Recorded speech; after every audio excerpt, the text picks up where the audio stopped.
بسم اللہ الرحمن الرحیم. Welcome to the third lecture of law of equity. آج کا ہمارا topic limitations of this maxim. He who seeks equity must do equity its applications in Pakistan ہے. تو بطور انٹروڈکشن ہم ایک مرتبہ پھر دہراتے ہیں. یہ میگزم جو ہے ون آف دا اولڈیسٹ میگزمس ہے. The most familiar maxim in equity jurisprudence. It is true to say that this maxim lies at the heart of equity. اس کی applications کی کچھ limitations ہیں. The following are common limitations of the maxim. Statutory principles of equity. It's not applicable where it would defeat statutory principles. یعنی کہ جہاں ملکی قوانین میں کوئی واضح قانون موجود ہو جو کہ اس میگزم کے خلاف ہو یا اس کی برعکس ہو تو وہاں پہ یہ میگزم جو ہے یہ اپلیکیبل نہیں ہے. نیکسٹ لمیٹیشن ہے no creation of right. It does not create rights of the person who invokes the maxim has no right. یعنی کہ کسی شخص کا اگر کوئی رائٹ موجود نہ ہو تو اس میگزم کو بنیاد بنا کے وہ کسی میٹر میں کسی معاملے میں اپنا حق نہیں جتا سکتا، اپنا حق کریٹ نہیں کر سکتا. Next limitation rewriting the legal rights. Court of equity may not utilize the maxim to rewrite plaintiff's legal rights. Equity courts جو ہیں وہ پلینٹف کے قانونی جو حقوق ہیں ان میں رد و بدل کرنے کے لیے اس میگزم کو بنیاد نہیں بنا سکتا. مثال کے طور پر پاکستان میں تسلیم کیا گیا ہے کہ کسی خاص لیول تک فری ایجوکیشن دینا گورنمنٹ کی ذمہ داری ہے. ہر شہری کو گورنمنٹ کی ذمہ داری ہے کہ وہ کسی خاص لیول تک تعلیم دلائے. تو اس کے بدلے لیگل رائٹس پلینٹف کے جو ہیں ان میں ترمیم نہیں کی جا سکتی. اسے یہ مجبور نہیں کیا جا سکتا کہ اس کے بدلے چونکہ میگزم کہتا ہے کہ آپ ایکویٹی لینا چاہتے ہیں تو آپ بھی ایکویٹی کرنے کے لیے تیار ہو جائیں. تو اس کو بنیاد بنا کے گورنمنٹ یہ مطالبہ نہیں کر سکتی کہ آپ بھی کسی کو فری تعلیم دے دیں سوائے اس صورت کے کہ اگر پاکستانی قوانین میں کوئی اسپیشل قانون اس طرح آ جائے کہ جو بندہ اپنے لیے یا اپنے بچوں کے لیے فری ایجوکیشن کا ڈیمانڈ کرتا ہے وہ یہ حق حاصل کر رہا ہے کہ وہ یا اس کے بچے یا اس کے ریلیٹیوز میں سے کوئی فری ایجوکیشن حاصل کرے تو اس کے بدلے وہ بھی یعنی وہ پلینٹف بھی کسی دوسرے بندے کو فری میں ایجوکیشن یا ٹیوشن دلائے گا. اس طرح کا اگر کوئی قانون پاس ہو جائے تب جا کے وہ بندہ مجبور ہوگا کہ اس پر عمل کرے ورنہ بصورت دیگر اس کے خلاف یہ حق نہیں بن سکتا. اس کے یعنی پلینٹف کے جو لیگل رائٹس ہیں اس میں کوئی تبدیلی اس میگزم کی بنیاد پر نہیں کی جائے گی. Next limitation no creation of obligation. It does not create obligation if none exists. The equity must exist already.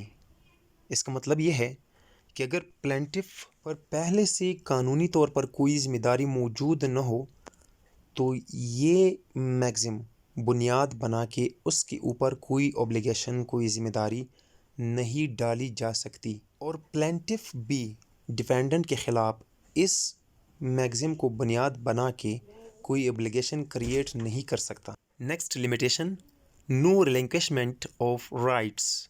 ریلنکوشمنٹ مطلب ختم ہو جانا، باقی نہ رہنا، جاری نہ رہنا.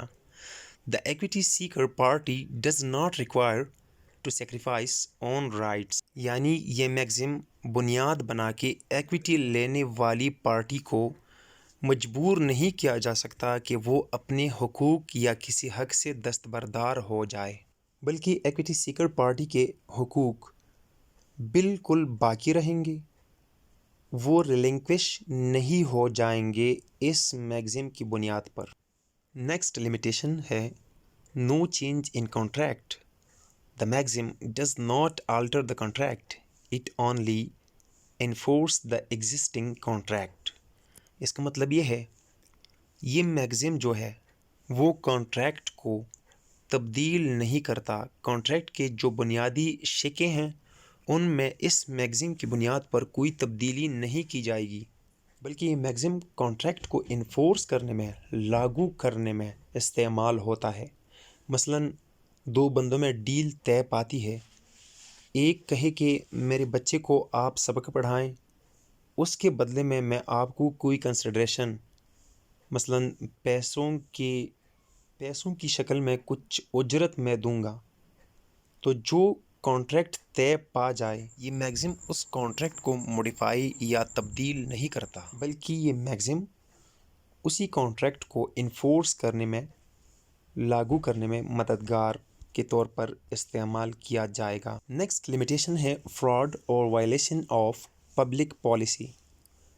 دس maxim is not applicable in the favour of person guilty of fraud اور وائلیشن آف پبلک پالیسی. یعنی کہ اگر کوئی بندہ فراڈ یا پبلک پالیسی کی وائلیشن کا مجرم ہو تو اس کے حق میں یہ میگزم قابل استعمال نہیں ہے. اب آتے ہیں یہ میگزم پاکستان میں کہاں کہاں پہ قابل استعمال ہے. ریکوگنیشن ان پاکستان. سب سے پہلے کانٹریکٹ ایکٹ سیکشن 19A جو کہ کہتا ہے کہ contract entered into undue influence اور وائڈیبل، یعنی کہ کوئی کانٹریکٹ انڈیو انفلوئنس کی وجہ سے یا اس کے ذریعے سے وجود میں آئے تو اس طرح کے کانٹریکٹ جو ہیں وہ وائڈیبل ہیں. ان کو اگر سفر ہونے والی پارٹی جو ہے وہ ختم کرنا چاہے تو ختم کر سکتی ہے. انڈیو انفلوئنس ہر وہ ذریعہ جو قانون کے خلاف ہو، چاہے وہ زور زبردستی ہو، وہ فراڈ ہو یا کوئی اور طریقہ ہو جس کی قانون اجازت نہیں دیتا. So the party guilty for fraud will have to return benefits got by fraudulent contract. بس کانٹریکٹ ایکٹ میں سیکشن 19A کہتا ہے کہ جو پارٹی فراڈ کے ذریعے کوئی بینیفٹ حاصل کرے اس پر لازم ہوگا کانٹریکٹ ایکٹ کے تحت کہ وہ فراڈ کے ذریعے کیے گئے کنٹریکٹ سے جتنی بینیفٹ حاصل کرے وہ پلینٹف کو واپس دے دیں. Specific relief act section 30. A court may require parties rescinding a contract to do equity by restoring any received benefits or to make any compensation. یعنی کہ کوئی پارٹیز اگر آپس میں کوئی کانٹریکٹ کرے اور پھر اس کانٹریکٹ کو کورٹ کے ذریعے ختم کرنا چاہیں، ریسینڈ کرنا چاہیں، تو ایسی صورت میں court of equity in party سے ایکویٹی کرنے کا، مساوات کرنے کا مطالبہ کر سکتا ہے، یہ کہہ کر کہ جو بینیفٹ پارٹیز نے وصول کیے ہیں اس کانٹریکٹ کے تحت یا تو وہ بینیفٹس واپس کر دے دوسری پارٹی کو یا اس کے عوض کوئی کمپنسیشن، کوئی ریوارڈ دے دے. سیکشن 30 کہتا ہے کہ نیکسٹ پوائنٹ بھی کورٹ میں require parties rescinding a contract section 33 by restoring any received benefits to be restored or compensation to be made when an instrument is cancelled or is successfully resisted as being void or voidable. Section 30 جو ہے وہ parties کے باہمی رضامندی سے کسی contract کو cancel کرنے سے متعلق ہے، جبکہ سیکشن 33 جو ہے یہ کانٹریکٹ میں انٹر ہونے والی پارٹیز میں سے اگر کوئی ایک یا دو پارٹیز کورٹ میں چلی جائیں کسی کانٹریکٹ کو ختم کرنے کے لیے، اگر وہ کانٹریکٹ ختم ہو جائے کس طریقے سے، یہ ثابت کرے کہ جو کانٹریکٹ تھا وہ وائڈ تھا، وہ باطل تھا یا وائڈیبل تھا، اور پلینٹف کامیابی سے اپنے اس دعوے کو ثابت بھی کرے، تو پھر کورٹ جو ہے وہ آرڈر جاری کریں گے ڈیفینڈنٹ کو کہ وہ یا تو سارے بینیفٹس جو ہیں وہ ریسٹور کرے، واپس کر دے، یا اس کے عوض کچھ رقم یا کسی اور ذریعے سے کمپنسیشن دے دے پلینٹف کو۔ نیکسٹ پوائنٹ ہے ٹرسٹ ایکٹ سیکشن 62۔ ٹرسٹ کی اسپیلنگ یہاں پہ غلط لکھی گئی ہے، پلیز نوٹ کیجئے TRUST۔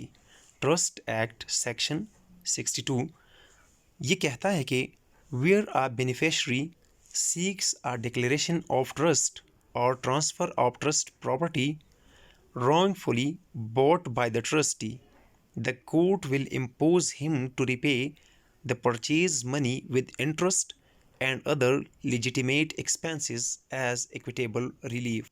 مطلب یہ کہ کسی ٹرسٹ کا بینیفیشری یعنی وہ فرد یا وہ افراد جو کسی ٹرسٹ سے فائدہ اٹھاتے ہیں قانونی طور پر، اگر وہ اس ٹرسٹ کی پراپرٹی کو بغیر قانون کے کسی اللیگل ذریعے سے ٹرانسفر کرنا چاہے، ٹرسٹ کی پراپرٹی کسی ایسے ذریعے سے یا اپنے نام یا کسی دوسرے کے نام پر ٹرانسفر کرنا چاہے، تو عدالت اسے یہ حکم دے گی کہ جو پرچیز منی ہے، فروخت شدہ پراپرٹی سے جو رقم اس نے حاصل کیا ہے، وہ رقم اور اس کے ساتھ انٹرسٹ یا جو عدالتی کارروائی میں اخراجات اٹھائے جاتے ہیں، ان سب کو بطور ایکویٹیبل ریلیف واپس کر دے۔ To conclude, we can say that this maxim is one of the oldest maxims. It's well settled. It has some limitations. It is applicable in Pakistan.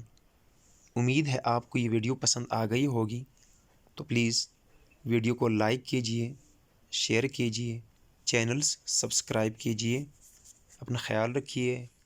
اللہ حافظ۔